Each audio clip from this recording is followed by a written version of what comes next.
르말랴의 아들 베가 제17년에 유다왕 요담의 아들 아하스가 왕이 되니 아하스가 왕이 될 때의 나이가 20세라.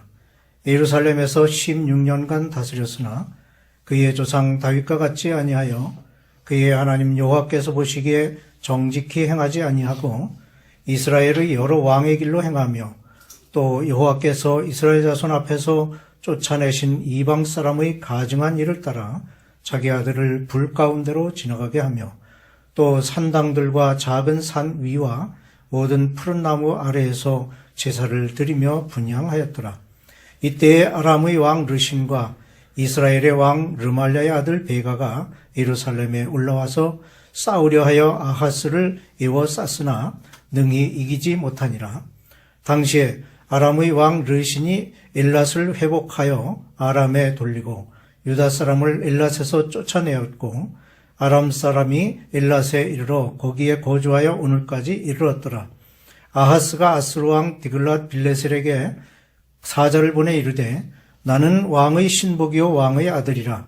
이제 아람 왕과 이스라엘 왕이 나를 치니 청하건대 올라와 그 손에서 나를 구원하소서 하고 아하스가 여호와의 성전과 왕궁 곳간에 있는 은금을 내어다가 아스루 왕에게 예물로 보냈더니 아스루 왕이 그 청을 듣고 곧 올라와서 다메섹을 쳐서 점령하여 그 백성을 사로잡아 기르로 옮기고 또 르신을 죽였더라. 아멘. 본문은 유다왕 아하스가 행한 악한 행적을 기록한 내용입니다. 2, 3, 4절에 아하스 왕에 대한 평가가 기록되어 있습니다. 그의 조상 다윗과 같지 아니하여 그의 하나님 여호와께서 보시기에 정직히 행하지 아니하고 이스라엘의 여러 왕의 길로 행하며 이방 사람의 가증한 일을 따라 자기 아들을 불 가운데로 지나가게 하며 산당들과 작은 산 위와 모든 푸른 나무 아래에서 제사를 드리며 분향하였더라 라는 표현으로 아하스는 여느 다른 왕들보다도 더욱 악한 길로 간 대표적인 왕이었습니다. 한마디로 아하스 왕은 악을 행한 왕이었습니다. 첫째로 악한 일에 모범을 보였습니다. 하나님께서는 레위기 20장 23절을 통해서 너희는 내가 너희 앞에서 쫓아내는 족속의 풍속을 따르지 말라. 그들이 이 모든 일을 행함으로 내가 그들을 가증히 여기노라고 하셨습니다. 그러나 아하스 왕은 이 경고의 말씀을 정면으로 거스르는 죄악을 범했습니다. 그는 다윗과 같이 행하지 않았습니다. 다윗은 하나님께서 특별히 선택한 사람이었습니다. 다윗은 사울 왕이 하나님의 말씀을 순종치 아니하므로 하나님으로부터 버림을 받고 이스라엘의 새로운 왕으로 택함을 받게 되었습니다. 새 왕이 된 다윗은 하나님과의 관계를 잘 유지해가면서 나라의 기반을 굳건히 하고 이웃 나라와의 전쟁에서 승리하는 성과를 거두었습니다. 뿐만 아니라 하나님의 성전을 건축하고자 하는 마음을 갖는 등 이스라엘 역사에서 가장 위대한 왕으로 빛나는 전통을 세우게 되었습니다.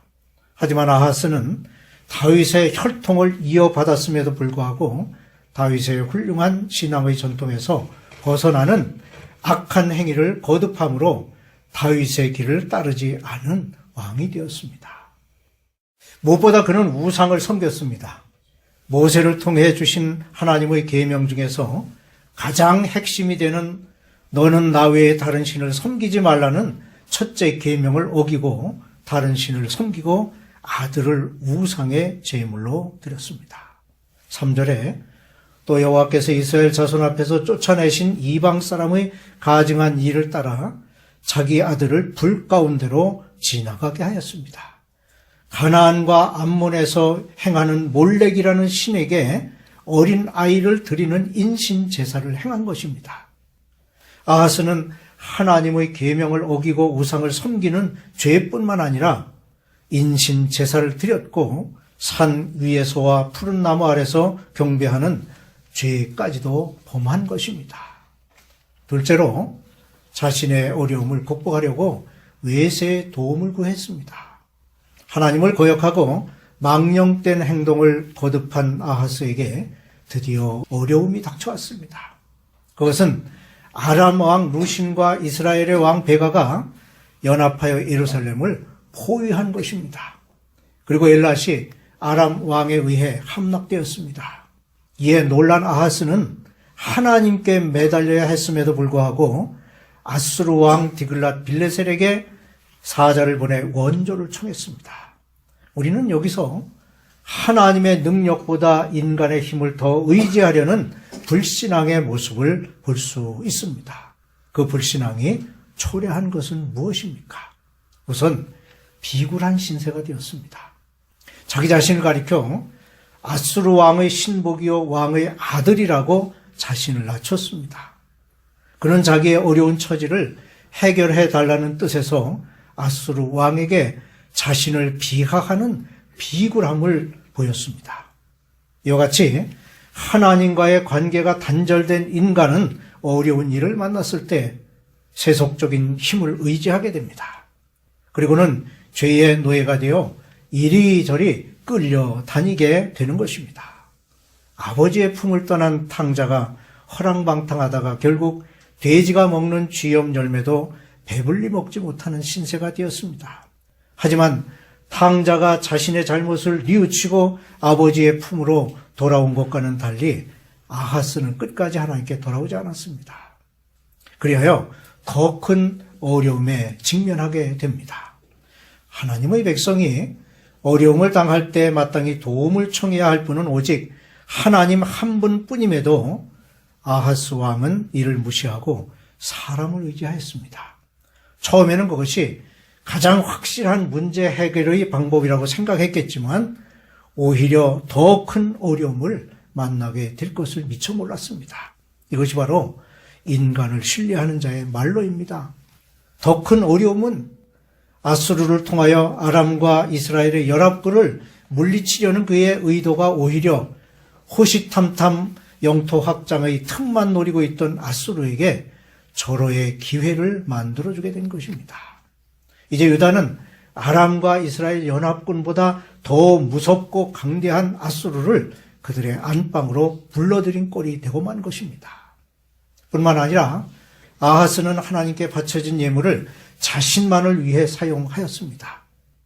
아람 왕을 만나러 다메섹으로 갔던 아하스는 그곳에 있는 제단의 모형을 제사장 우리아에게 보내 그가 예루살렘으로 돌아오기도 전에 큰 제단을 만들도록 하였고 아람 왕의 눈치를 보면서 그곳에서 제사를 드리는 한편 본래 있던 하나님의 전의 놋단은 뒤편으로 옮겨놓고 자신의만을 위해서 사용하도록 한 것입니다. 백성들이 드린 예물을 자신의 세속적인 목적을 위해 전용한 것이었습니다. 이런 악행은 성전에 있어야 하는 하나님의 제단을 다른 곳으로 옮겨놓고 오히려 그곳에 이방신의 제단을 세우도록 한 것입니다. 그것은 하나님의 성전을 모독하는 죄를 추가하게 된 것입니다.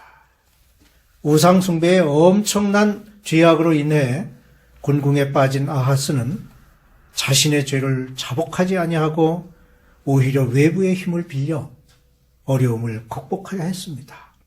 그리고 그 결과 이스라엘의 왕 르신을 죽이고 일시적인 승리를 거두기는 했지만 성전의 기명과 왕궁 곳간에 있던 금, 은을 모두 아람 왕에게 바치는 굴욕적인 자세를 취할 수밖에 없었습니다. 거기에 더해 아수르의 제단을 번또 커다란 제단을 만들고 하나님을 향해서가 아니라 이방 신에게 제사를 드리는 데에 이르게 된 것입니다. 이러한 아하스의 죄는 우상 숭배와 함께 하나님의 성전을 모독하는 죄를 짓는 것이었습니다. 우상 숭배자는 하나님을 겸하여 섬길 수 없습니다. 아하스 왕은 아수르 왕이 다메섹을 함락시키자 즉시 아수르 왕을 만나러 다메섹으로 갔습니다.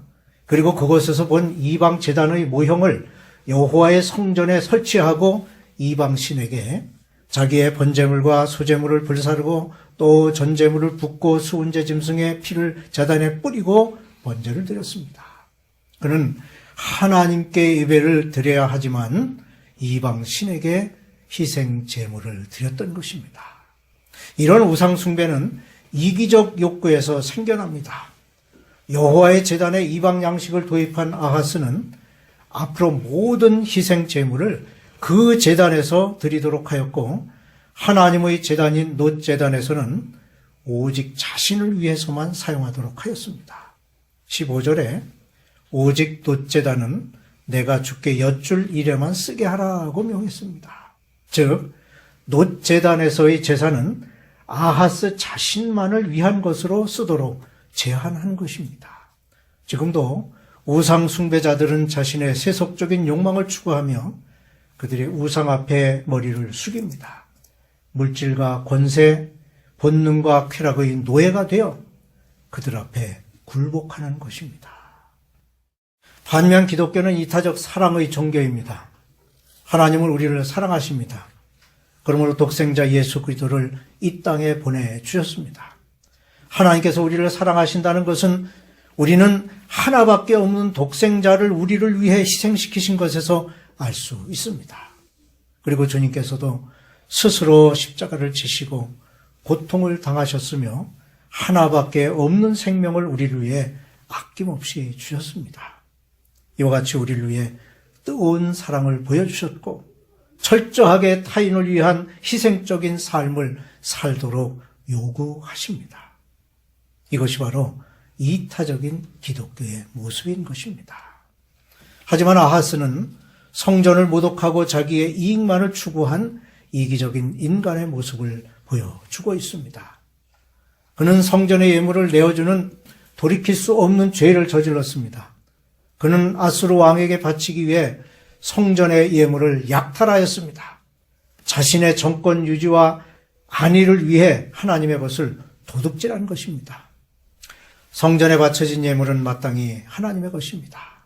하나님께 속한 것을 빼돌리는 일은 매우 무서운 죄입니다. 여호수아 7장에는 하나님께 드려진 예물이 아간의 손에 의해 빼돌려짐으로 결국 그 가족이 멸절하는 징벌을 받게 된 이야기가 있습니다. 하나님의 것을 도둑질한 것은 단순한 도둑이 아니라 하나님을 대적하는 중범죄가 되는 것입니다. 아하스는 거기에 더하여 이방 제단으로 여호와의 성전을 바꿔버렸습니다. 이것은 성전을 모독한 것이며 하나님을 업신여기는 행위입니다. 하나님께 예배드리는 장소에서 이방 신에게 경배했다는 것은 크나큰 범죄가 아닐 수 없습니다. 역대하 28장 23절에는 아하스가 제사드린 그 신이 아하스와 온 이스라엘을 망하게 했다고 기록하고 있습니다. 아하스의 망령된 행동은 이스라엘에도 화를 미쳐 함께 망하는 결과를 가져오고 만 것입니다. 이와는 반대로 예수님은 성전을 사랑하셨습니다. 예수님은 예루살렘 성에 입성하신 후 매매하는 자들과 돈 바꾸는 자들로 소란한 성전을 보시고 화를 발하시며 노끈으로 채찍을 만들어 쫓아내신 후 내 집은 만민이 기도하는 집이라고 말씀하셨습니다. 예수님은 누구보다도 성전을 사랑하셨습니다. 어린 시절부터 성전을 출입하셨고 성전에서 선포하고 가르치셨습니다. 그리고 성전에서 병자를 고치셨습니다. 우리 또한 주님과 같이 하나님의 성전을 사랑하고 아끼는 마음을 가져야 하겠습니다.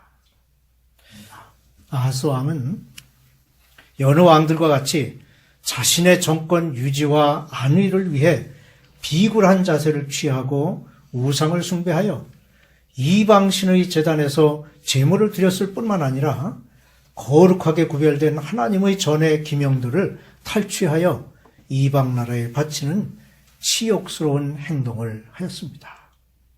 오늘날에도 우리에게 도전으로 다가오는 일들이 있습니다.